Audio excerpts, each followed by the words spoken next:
umvire mu nzu, reba ibintu uri kumbyarira, ndabizi neza n'ubu utwite ntatandukanye nawe wabyaye. Shike ibi ni ibiki biri kuba?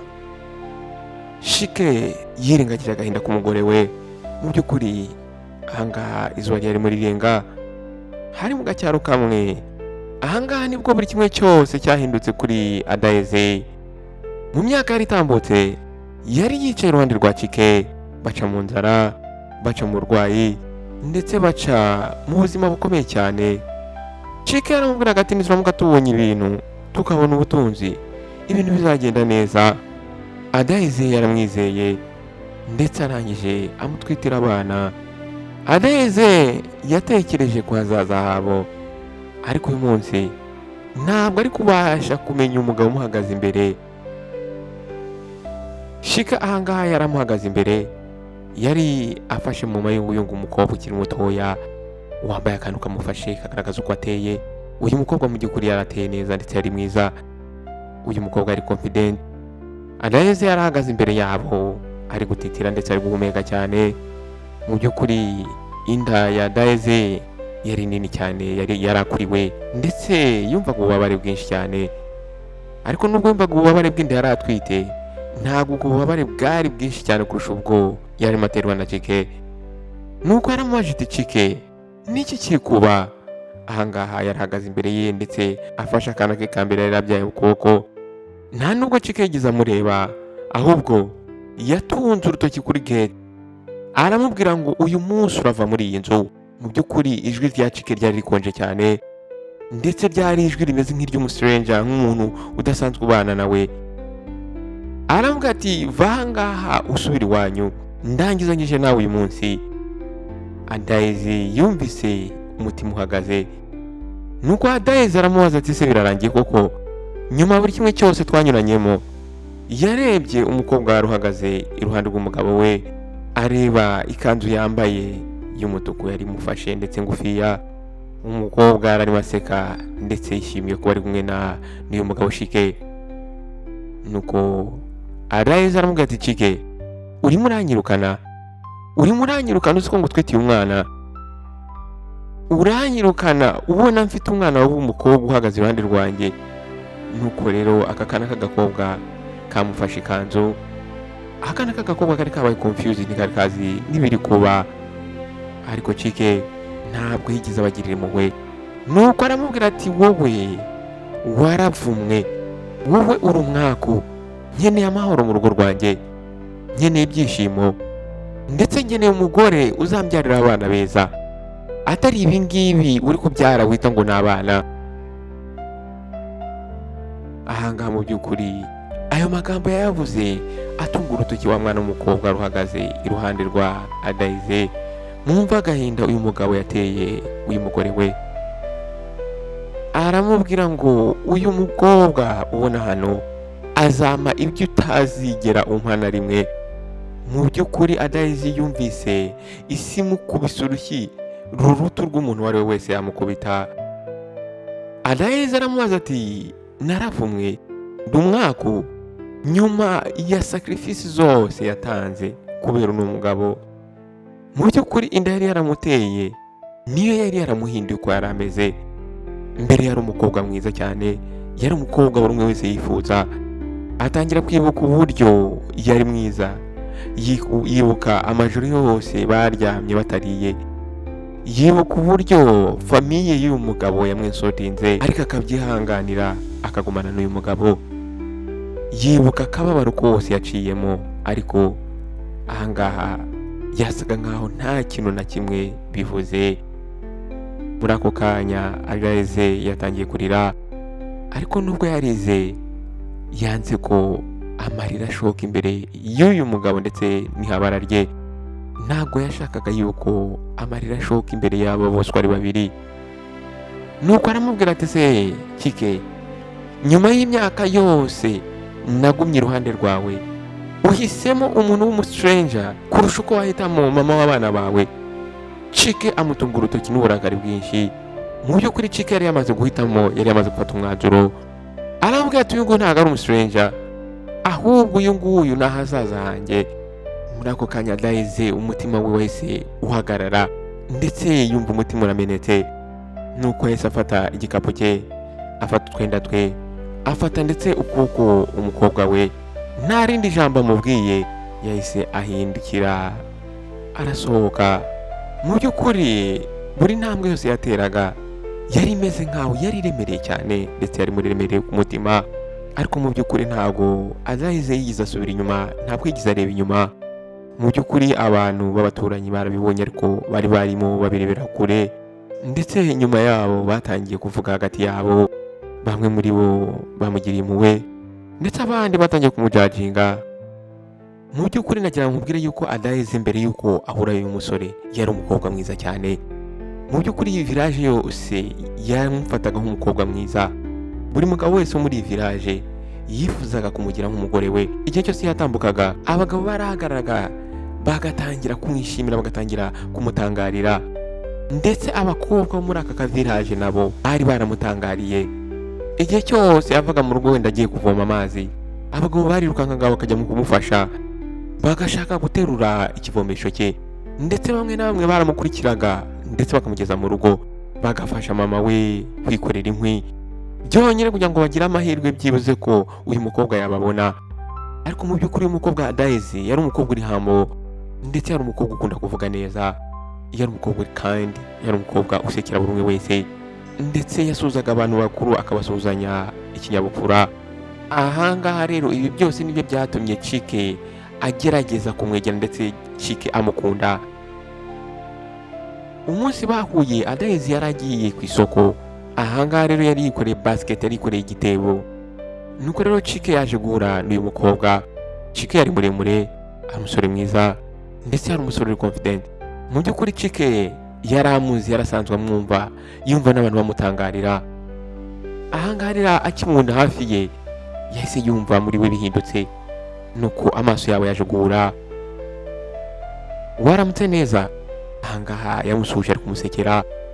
Daisy nawe yarasetse n'amasoni. Waramutse, reka ngufashe ngo twatse iki gitebo cyawe. Nuko Daisy arangije azunguza umutwe, ariko toya ndagitwara nta kibazo. Ariko Chike yaje kwensisitinga, aramuhatiriza. Ntabwo yamuhatirije amuvugisha nabi, ahubwo yamuhatirije mu buryo bwiza, amwumvisha uburyo agomba kumutwaza, amwumvisha uburyo umukobwa mwiza atagomba kuvunika. Nuko rero batangiye kugenda hamwe. Ahangaha rero ikiganiro cyagiye gikura. Mu by'ukuri Chike yaje gutuma uyu mukobwa aseka. Daisy wari umukobwa usanzwe yifata, yaje kwisanga ari kumubwira ibintu atigeze na rimwe abwira abandi bantu. Nuko rero ubwo bari bageze ku isoko, mu by'ukuri hari ikintu cyari cyatangiye gito hagati yabo gukura. Nuko iminsi yaratambutse, ibyumweru, amezi. Nuko rero uhangaha ubushuti bwabo bwakomeje gukura. Chike yakomeje kuzajya asura mama we cyane, akamuzanira imbuto, akamufasha mu bintu bitandukanye, ndetse yakundaga kwicara munsi y'igiti cy'imyembe ari kumwe n'uyu mukobwa bakaganira cyane. Mu by'ukuri Chike yari umugabo utandukanye, yari atandukanye cyane n'abagabo muri village. Uyu mugabo yari azi gukora, ndetse yari umugabo ufite ikinyabupfura, ndetse uyu mugabo yari umugabo ufite inzozi nyinshi cyane, ndetse afite promises nyinshi. Nuko rero ubwo abantu bumvaga yuko abangabo ari babiri bamaze kwihuza, village yose yarishimye, abantu barabyinnye, abantu bararirimbye, ndetse barangije bahesha umugisha urugo rwabo. Mu by'ukuri Daisy ahangaha yizeye yuko abonye soulmate we, yarazi neza muri we yuko, ndetse yizeraga yuko yahisemo neza, yarazi yuko byanze bikunze, yizeye yuko urukundo ruzamucisha muri buri kimwe cyose. Ariko mu by'ukuri urukundo kuri uyu munsi ntabwo rwari ruhagije kugira ngo rumutabare cyangwa se rumusavinge. Nuko ubwo bari bamaze gushyingiranwa ukwezi kumwe, Daisy yahise atwita. Buri muntu wese yarishimye ahangaha. Chike ibyishimo byaramurenze. Mu mugoroba yicaraga munsi y'igiti akicarana n'abashuti be, ndetse uyu mugabo agafite pride nyinshi cyane, akabwira abashuti bati ntago nababwira, sinzi uburyo nababwira ukuntu numva mfite amatsiko yo guterura umwana wanjye. Ahangaha yababwiraga arimo yikubita mu gituza, akababwira ati ndabizi neza ko umwana wanjye azavuka asa nanjye. Abashuti barasekaga bagakoma amashyi. Mu by'ukuri village yose yarizeye, ndetse yizeye Daisy. uyu mukobwa ari umukobwa mwiza kuri ubu butaka. Bari bizeye yuko rero uyu mukobwa azabyara umwana mwiza uzaba uri mwiza kuri ubu butaka.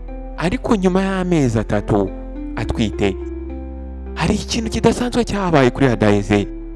Iki kintu cyamubayeho rero village yose cyarayitangaje. Adaize, wa mukobwa wa Buriyaga, wa mukobwa wari ufite skin imeze nk'umwamikazi, wa mukobwa yatangiye guhinduka. Bwa mbere abantu batangiye kuvuga bati biriya ni ibisanzwe, iyo umukobwa atwite cyangwa umugore umubiri we urahinduka, ni ibisanzwe. Ariko uko iminsi yagiye itambuka batangiye kuvuga ati biriya bizashira, ariko ntabwo byigeze bishira. Nyuma y'amezi 6 atwite, Adaize noneho yari yarahindutse utabasha kumenya nimba ari nawe. Amatama ye yari yarahombanye, yarameze nk'aho ubuzima burimo bumuvamo. Ahanga Adaize yasigaye ari amagufwa masa, amaso ye yarahindutse, kumwe yarateye bya biro yari afite byose byaragiye. Wa mukobwa rero Adaize wari mwiza, mu by'ukuri yaje guhinduka ikintu umuntu wari we wese atakwizera ko ari we. Ndetse n'abamama bakuze ahangaha muri aka gace batangiye kujya bavuga hagati yabo bati ibi bintu ntabwo bibaho. Umugabo we yari ari hafi ye cyane ndetse yaramusapotingaga. Bwa mbere yatangiye kujya amubwira ati cike humura bizatambuka. Yamufataga ikiganza ijoro ryose, akamufata umugongo igihe cyose yarwanaga no guhumeka, akamubwira ati humura my love, ndacyagukunda, numara kubyara humura umubiri wawe uzongera ugire shape nanone. Adaize yaramerewe nabi. Adaize ahangaha mu by'ukuri ntabwo byari bimbereye neza, amezi yaratambutse. Nuko rero umunsi umwe ubwo yajyaga kubyara, village yose yarateranye, abantu batangiye gusenga, bamwe batangiye kugira ubwoba bw'ikintu se agiye kubyara iki. Nuko rero ubwo umwana yavukaga, noneho byabaye ishyano. Umwana ari muto cyane, ananutse, yasaga neza nka Adaize, yasaga nk'uko Adaize yari ameze muri icyo gihe. Ndetse na wa munaniro Adaize yari afite niko aka kana kagahinja kari kavutse kari kameze. Muri ako kanya Chike yahise ahindura isura. Chike mu maso ye hahise hinjiramo ikintu cy'umwijima, ariko Chike aje kubyirengagiza, arafosinga smile, araseka. Ariko muri we uyu mugabo hari ikintu cyabaye broke. Muri uwo munsi umugabo yatangiye kuba umusinzi, yigumiraga hanze ari kunywa amayoga n'abashuti be. Rimwe na rimwe yagaheraga mu rugo saa z'ijoro, ndetse rimwe na rimwe hari n'igihe atatahaga. Umwana yarariraga, Adaize akamwitaho. Adaize yagerageza gukoresha utubaraga dukeya yari afite twa nyuma. Mu by'ukuri umugabo Chike ntabwo yigize aterura umwana, ntiyigeze amusoma, ntabwo yigize abaza ibyerekeye umwana. Uyu mugabo yahise yirengagiza Adaize burundu. Iyo amaso yabo yahuraga, umugabo ahitaga areba ku ruhande. Nuko rero uyu mugore Adaize yagerageje kuvugisha umugabo we, yaramwinjiza amubwira ati mbabarira umvugishe, Chike niba iki biri kutubaho. Ariko Chike yaramwirengagizaga.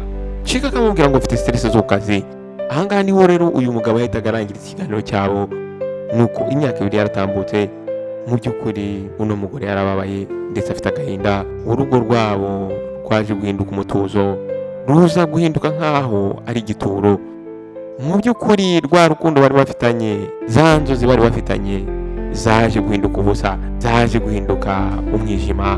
Nuko ijoro rimwe Chike yaje kugera ahangaha mu rugo yasinze. Nuko Chike yaje gusunika urugi, uno mugabo yanukaga inzoga ndetse ari gukubira ibyunzwe. Nuko Adaize yararyamye ahangaha, wa mwana w'umukobwa we yararyamye iruhande rwe. Nuko Chike yaje kurira uburiri, yasinze atabasha no gutekereza. Muri iryo joro rero hari ikintu cyabaye, atari uko byabaye kubera urukundo, ahubwo byabaye nka accident, ndetse no kuba uyu mugabo yasinze. Nuko mu gitondo Chike yaje gufungura amaso, arikanga, yaje kubona Adaize aryamye iruhande rwe. Nuko muri ako kanya yahise amuhindukira amureba. Umugabo atangiye kwicuza, atangiye kugira uburakari, atangira kumva ntabyizeye. Nuko umugabo yahise ahagarara ahangaha imbere y'uburiri.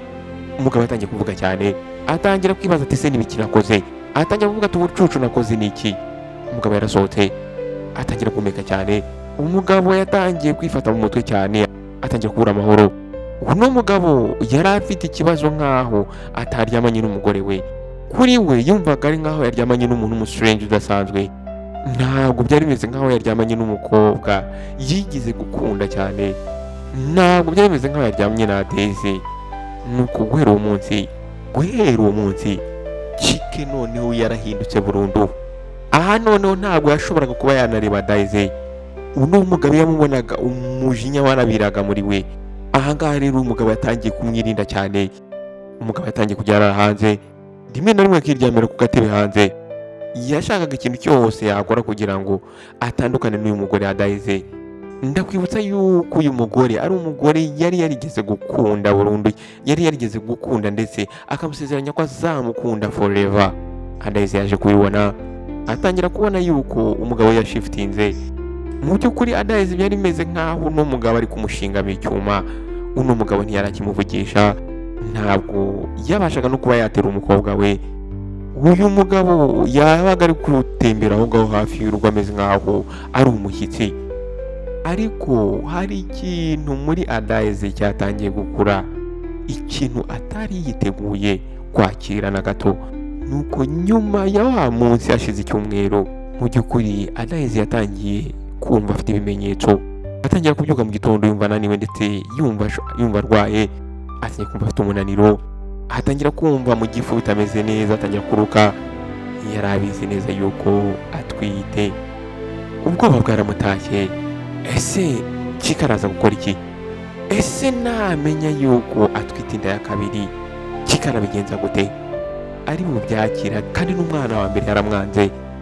Nuko muri uwo mugoroba yaje kumwicaza hasi. Mu by'ukuri aha ngaha intoki z'uyu mumama zari zimutitira. Nuko aramubwira ati Chike, hari ikintu nshaka kukubwira. Ntabwo Chike yamurebye.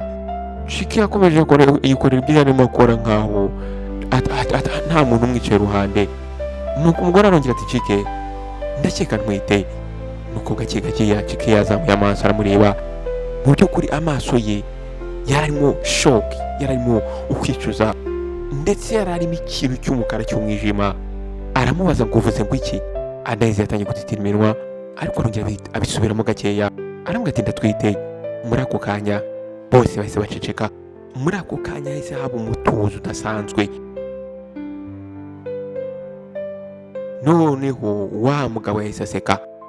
Yahise aseka yanseko isa nkaho ari ikimwaro yo kumwaza uyu mugore. Uratwite? Utwite iki? Utwite ubundi muvumo? Muri ako kanya umugore atangiye kurira. Chike, ndakwinginze. Nuko Chike arahagurutse, uburakari bwinshi cyane. Oya, no Daisy, no. Ntabwo ibi ngibi nzabyemera. Ntabwo nshobora kuba papa w'ikindi kiremwa ugiye kubyara. Ntabwo ushobora ngiye kuba papa w'ikiremwa ugiye kubyara gisa na kiriya wabyaye. Nuko yahise atunga urutoki mu kazu babagamo. Aramubwira ati ntabwo ngiye nshobora kuba papa w'ikintu kimeze nka kiriya kiri hariya mu nzu. Aho ngaho yarimo amutungira urutoki aho umwana w'umukobwa wabo yari aryamye. Nuko Daisy yahise afata ku munwa. Ubwo ayo magambo yabonaga umugabo arimo yita umwana we yabyaye ngo ni ikintu. Nuko Chike aramubwira ati ririya joro wamfashe ku ngufu. Ibi ngibi byose niwe wabiplaninze. Washakaga kungumana ibihe byose.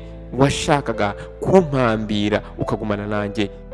Kubera icyo ushaka kumpambira ku bintu ngiye ntari gukunda. Ese ibi ni ibiki wita abana uri kubyara? Mu by'ukuri Daisy yumvise isi imurangiriyeho. Nuko muri iryo joro wa mugabo ntabwo yagarutse mu rugo, ahubwo yagumye mu kabari ari kunywa. Ndetse yari kumwe n'undi mukobwa ukiri muto yari yatangiye guteretana nawe mu ibanga. Uyu rero ni wa mukobwa waje guhagarara iruhande rwe ari kwirukana umugore we. Uyu mukobwa arimo amusekera asa nkaho Daisy ari isi kuri we. Nuko umunsi ku munsi Chike yatangiye kwitandukanya n'umugore we. Yatangiye kwanga kurya ibiryo. Yatangiye kujya yanga kumuherekeza kwa muganga. Aha ngaha Chike yahagaritse no kujya mu amafaranga yo kwifashisha mu rugo. Nuko aha ngaha rero muri village yatangiye kujya aganira n'abashuti be. Akababwira ati ntabwo nzi amademoni ari muri uriya mugore. Mu by'ukuri uriya mugore yahindutse ikintu ntazi. Ndetse abana be nabo bavuka bari ibintu ntazi byari bimeze nk'ibizombi. Amagambo yatangiye kuzenguruka aha ngaha muri village. Aha ngaha rero abantu batangiye kujya bibaza ati se Daisy afite umuvumo, yaravumwe. Bamwe bizeraga ko byanze bikunze uno mukobwa ashobora kuba yaragiye mu bintu by'umwijima, by'imbaraga z'umwijima, ndetse bamwe batangiye kujya bamwavoidinga batangira kumujya kure. Ariko muri aka kazu Adahize yabagamo, mu by'ukuri aka kazu kari mu mwijima. Adahize yaricaraga akarira wenyine, agaterura umwana we, noneho akamubwira ati ntabwo nzi impamvu ibi byose biri kutubaho, ariko mwana wanjye ntabwo nzigera nkwirengagiza, nta nubwo nzigera nguta, ndetse ntabwo nzigera nirengagiza uwo ntwite. Mama we yaramusuraga ndetse akamusengera, akamugira inama, ndetse akamubwira ati nubona byanze uzaze mu rugo. Ariko Adahize yaranze. Adahize yarahagumye kubera impamvu z'urukundo. Yagumye ahangaha kubera yuko yizeraga yuko umugabo wari warashakanye nawe azagaruka, umugabo wahoraga arimo amuseka, umugabo wakundanye nawe abantu bakishima, umugabo yahora asekana nawe, aganira nawe munsi y'igiti cy'umwembe, umugabo wari waramusezeranyije ibyishimo. Ariko uwo mugabo yari yaragiye. Nuko rero amezi yaratambutse, Adahize inda yatangiye gukura, ndetse isura ye noneho yabaye mbi kurushaho, amaso yatangiye kuba umuhondo. Abana aho ngaho bararebaga, ubwo yagendaga atambuka gake gake nta mbaraga afite. Bamwe batangiraga kuvuga hagati yabo, bakavuga bamufitiye impuhwe, ariko abandi nabo bakavuga ko bari bafite ubwoba. Chike ntabwo yongeye kugaruka mu rugo.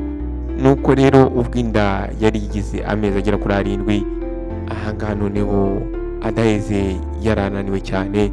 Hari ibintu noneho bibi byabaye ubwo Adahize yarakuriwe ndetse ananiwe cyane. Noneho habaye ikintu kibi. Chike yaje kugera aho ngaho umugoroba, yaje kuza ari kumwe n'umukobwa iruhande rwe. Ntabwo ari kumwe n'umukobwa ari we wese, yari ari kumwe n'umukobwa ukiri muto kandi mwiza cyane. Umukobwa ari confident ndetse yari afite skin nziza cyane, yari yambaye agakanzu kagufiya kandi kamufashe. Mu by'ukuri inseko y'umwana w'umukobwa yari nziza cyane, amaso ye yari amaso meza cyane. Mu by'ukuri umukobwa yarajahagarara aho ngaho nk'aho ahagaze iwe.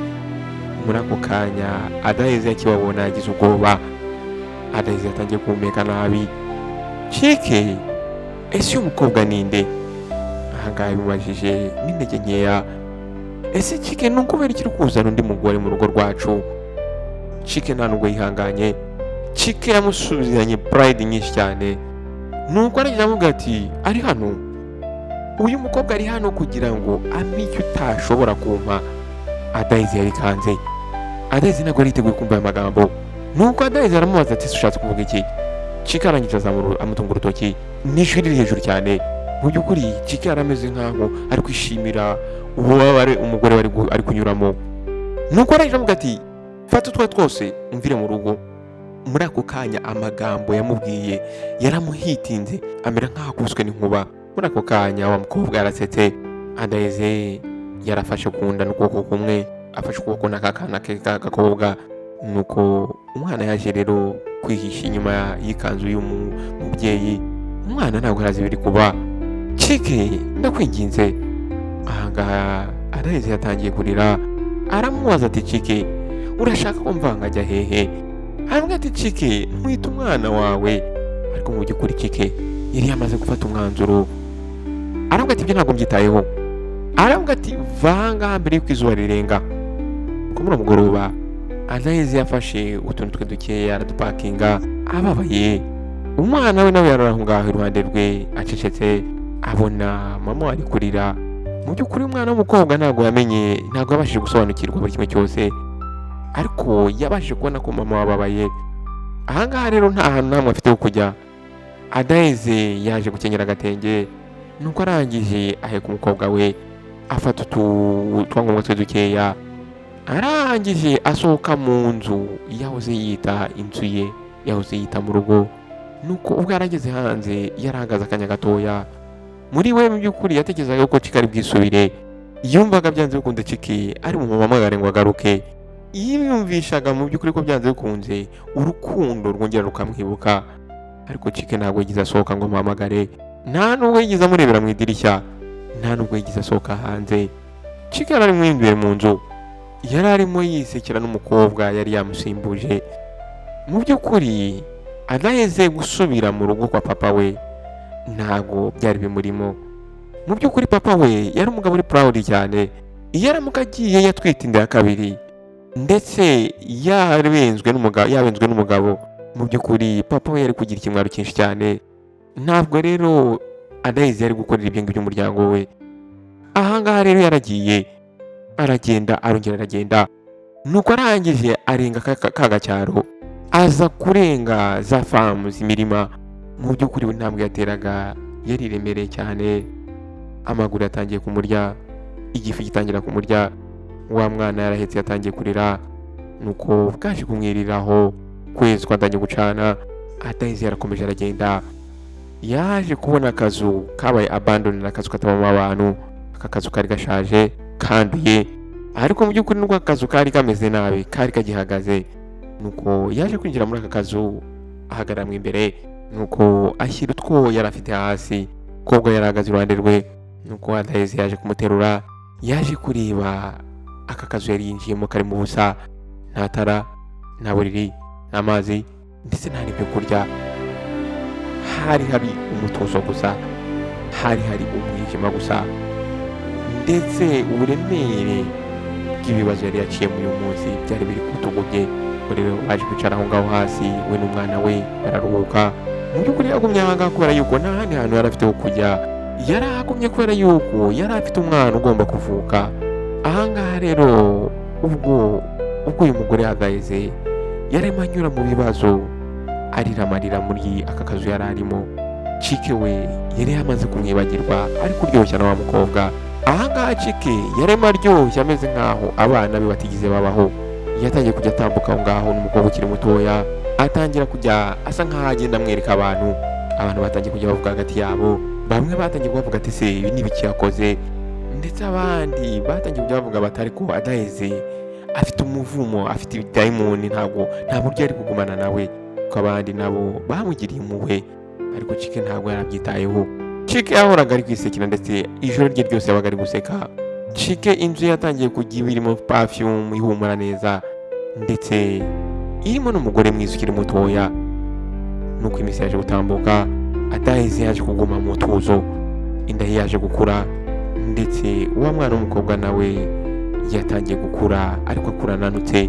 Ariko nubwo Adayizi yari arimo guca muri ibi ngibi, ari guca mu bibazo nk'ibi, haburaga gatoya kugira ngo haze noneho ikindi kintu kizatungura buri umwe wese muri iriya village. Adayizi rero yaje kuguma muri aka kazu, yumvaga byanze bikunze afite amahoro, kubera ko yari yaravuye muri ya village abantu bahoraga bamuseka bamubwira ngo yaravumwe, bamubwira ngo afite indwara batazi. Mu by'ukuri wa mwana w'umukobwa niwe wahindutse kamfantiye. Nuko akana yari atwite kamuteraga imigeri gake gake mu nda. Mu by'ukuri kateraga imigeri kameze nk'aho kabasha kumva agahinda mama wako afite. Nuko rero iminsi yaje guhindukamo ibyumweru, imvura yaje kugwa itangira kuyibanyagira, ibiryo byarashize, imbaraga zirashira. Ariko yarakomeje arikomeza kubera yuko nta bundi buryo, nta mahitamo yari afite. Yarakomeje arikomeza kubera yuko ababyeyi burya ntabwo bajya bava ku izima niyo isi yabata. Nuko ijoro rimwe inkuba zarimo zikubita cyane, imirabyo yatangiye gukubita iciye mu idirishya rya ka kazu babagamo. Aha ngaha Adayizi yari apfukamye ku musambi, yarafashe inda ye. Aha ngaha cyari cyo gihe, aha ngaha rero ka kana katangiye kurira ubwo kabonaga mama we ari gustragoringa wenyine, nta muntu wari hano wo kumufasha, ndetse nta n'amazi yo kunywa, nta mugabo. Aha ngaha rero umugore ari kurwana n'ubuzima bwe. Amasaha yaratambutse, uwo mugore yatangiye gutaka cyane. Nuko rero nyuma umwana yaje kuvuka. Mu by'ukuri umwana uburyo yarizemo bwari uburyo budasanzwe. Umwana Adayizi yabyaye umwana wamutunguye. Uyu mwana yari atandukanye cyane n'umwana wa mbere. Uyu mwana yari mwiza, umwana yari afite isura isa neza cyane, uyu mwana yari afite amaso meza cyane, iminwa myiza, uruhu rusa neza cyane. mu by'ukuri ntabwo uyu mwana yasaga na mama we wari unaniwe, ahubwo uyu mwana yasaga neza neza nka Chike papa we. Adaeze aha ngaha byaramutunguye, ntabwo byamutunguye kubera yuko ababaye, ahubwo ntabwo yari abyizeye. Mu by'ukuri wenda yatekerezaga yuko ibyo yaciyemo byari tesite. Yatangiye gutekereza ko wenda uyu mwana yari ikimenyetso, wenda ubwiza bwe ntabwo bwari bwaragiye. Nuko Chike yateruye umwana we aramwegereza, nuko atangira kwivugisha muri we, nuko aramubwira ati mwana wanjye ntabwo uzigera uhangayika nk'uko nahangayitse. Aha ngaha ubwo abantu bamenyaga yuko Adaeze yabyaye ndetse akabyara umwana usa na Chike, inkuru zarakwiye aha ngaha mu gace. Abantu batangiye kuvuga hagati yabo, abagore, abagabo, abana barirukanse batwara inkuru aho ngaho muri village. Adaeze yarabyaye ndetse umwana yabyaye ni mwiza cyane. Byari bigoranye cyane muri aka gace kumva yuko wa mugore bavugaga yuko ari afite umuvumo yabyaye umwana mwiza. Wa mugore bavugaga yuko abyara abana babi bameze nk'inyamaswa yabyaye umwana mwiza. Amakuru rero yaje kugera mu matwi wa mugabo Chike. Bwa mbere ntabwo yigeze abyitaho, ariko ubwo abantu batangiye kujya bavuga bati uriya mwana asa na Chike, ndetse batangira kujya bagereranya ubwiza bwa Chike n'ubwa mwana, umugabo yatangiye noneho kuzamura pride, yatangira kwiyumva. Nuko yaje guta wa mukobwa yari yakunze, arangije ava aho ngaho ajya kureba wa mugore we wa kera, ajya kureba umwana we. Yaje kuza rero yinjira muri ka kazu umugore wababa mwuka mwe kabaye abandoned. Aha ngaha niho umugore we yari yicaye hasi mu mwanda ananiwe, ndetse ateruye umwana. Muri ako kanya Chike akimubona umutima warasimbutse. Adaeze uyu mwana arasa nanjye. Nuko Adaeze yahise asa n'uwubura umutwe gakeya. Mu by'ukuri amaso ye yarananiwe, ariko mu by'ukuri spirit ye ntabwo yari inaniwe. Nuko aramubwira ati Chike, waradutereranye, waranyirukanye igihe nari ngukeneye cyane. Chike yakubise amavi hasi. Nuko Chike atangira gukorwa n'ikimwaro. Adaeze, ndakwinginze mbabarira, ngwino ugaruke mu rugo, reka twongere dutangire bundi bushya. Ndakwinginze reka ngufashe, reka nkwiteho. Muri ako kanya wa mukobwa yasize mu rugo, wa mukobwa yasimbuje umugore we, yahise yinjira muri ka kazu nawe. Nuko wa mukobwa yingiye afite jaruzi nyinshi.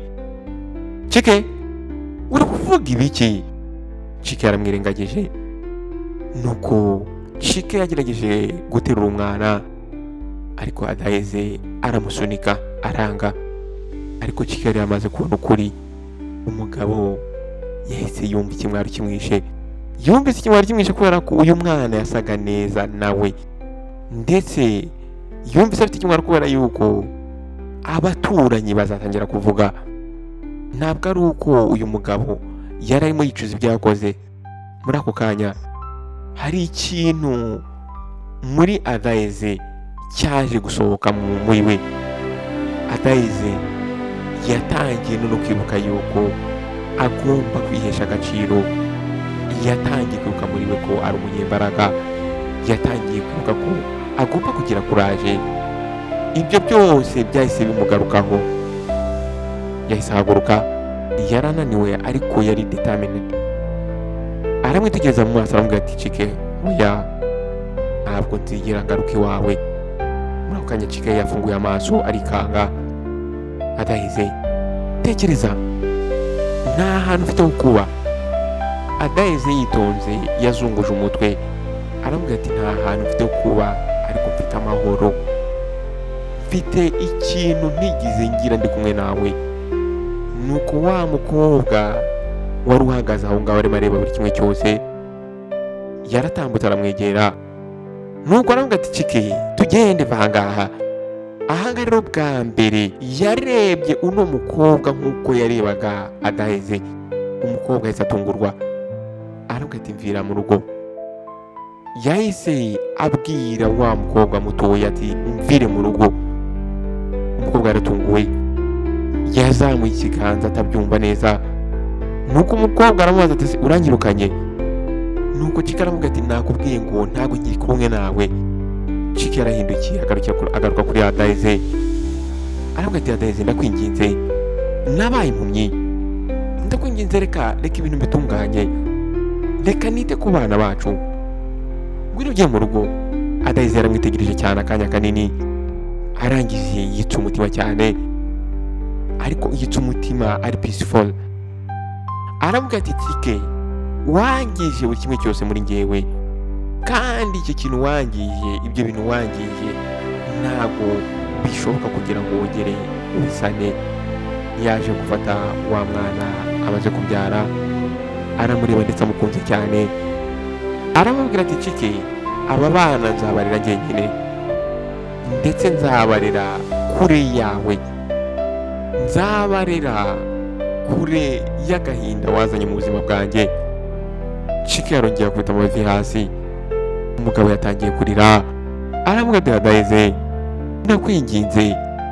Ariko Adaize yazunguje umutwe, nuko Adaize aratambuka amucaho, ndetse umwana we yarafashe ikanzu ye, ndetse ateruye wa mwana mutoya aramaze kubyara. Nuko rero b'abaturanyi bose babonye uburyo uyu mugore atambuka aho ngaho ateruye umwana mwiza cyane, ndetse umugore yanze umugabo wamudestroyinze. Nyuma yaho rero hari ikintu cyahindutse. Ahangaha rero nyuma yaho uyu mukobwa, uyu mugore Adaize yaje kongera aba mwiza. Adaize yongeye kugarura wa mubiri we yari afite kera. Mu by'ukuri Adaize ubwiza bwe bwagarutse atari kubera yuko ari kumwe n'umugabo, ahubwo bwagarutse kubera yuko we yihisemo, bwagarutse kubera yuko yagerageje kwitandukanya n'icyarimo kimwica, ari we Chike. Nuko nyuma y'amezi makeya Adaize yaje gutangira kubaka ubuzima bwe bushyashya. Yaje kuva muri ako gace ajya mu kandi ka village kari kegereye aho ngaho gufungura aka business, ndetse umugore yaje gutera imbere, ka gakobwa ke kaje gukura akavamo akana keza. Umwana we yari afite ibyishimo cyane. Ahangaha rero abantu bose batunguwe n'imbaraga z'uyu mugore, abagore batangiye kumwubaha, ndetse abagabo nabo batangiye kumutangarira ariko kure ye. Ariko Chike ubuzima bwe bwaje kwangirika. Wa mugore yaje kumwanga nawe, amafaranga yaje gushira, abantu batangiye kujya bamumukinga, batangira kumuseka. Ahangaha rero buri joro Chike yicaraga wenyine ari kureba mu muryango, ategereje famiye itazigera igaruka. Yatangiye kwicuza. Ahangaha rero yaje gukomeza kubana no kwicuza. Uyu mugabo yabanye n'agahinda kugeza ubwo yapfuye. Adaize wa mukobwa wahoze ari mwiza muri village yose, yaje kuba noneho ikindi kintu kidasanzwe cyiza kurushaho. Yaje kuba umugore waje guca mu bibazo bikomeye cyane by'umutima, byo kwangirizwa umutima, ariko akabicamo akabasha kwiyubaka, ndetse akubaka ubuzima budashobora kwangizwa n'umuntu uwo ari we wese. Story ye rero yaje kuba isomo ku bantu bose, ndetse abana be baje gukura bazi ukuri, bakuze bazi yuko imbaraga z'umugore zikomeye cyane kurusha umurabo uwo ari wo wose. Nshuti muvandimwe rero wabanye nanjye kuba kutajya kugera ku iherezo ry'inkuru, nizere ko iyi nkuru hari isomo rikomeye cyane ukuyemo. Nizere yuko utakanze pause, ngiye nkora izi nkuru kugira ngo tuzigireho. Ibyo mvuga muri izi nkuru akenshi hari abantu benshi baba barabiciyemo cyangwa se bari kubinyuramo, cyangwa se bizabazira. Ni byiza rero yuko uzajya wumva inkuru zanjye ugahera ku itangiriro ndetse ukagera ku iherezo kugira ngo uyumve neza ndetse ugire ikintu ukuramo. Ndashaka mubaza ikibazo kimwe: ese iyo uza kuba uri uyu mumama Adaize, wari gusubira ku mugabo, uyu mugabo Chike? wari kwemera ibyo ari kukubwira ugasubira kubana nawe? Ese wari kumubabarira? Tugere muri comment section umbwire, ese iyo aza kuba ari wowe wari kubabarira uyu mugabo? Wari kwemera ukongera ukiyunga nawe ukabana nawe? Ndagushimiye rero kuba wahisemo Behind the World Tales. Njye banyita DT. Wowe mushyashya ndakwakiriye, kandi subscribe ndetse ukane no kunzogera kugira ngo ujye ubasha kubona ubutumwa bugufi igihe cyose nshyizeho iyindi nkuru. Wakoze kubana nanjye, ndagukunda cyane, nawe utaha. Ciao ciao.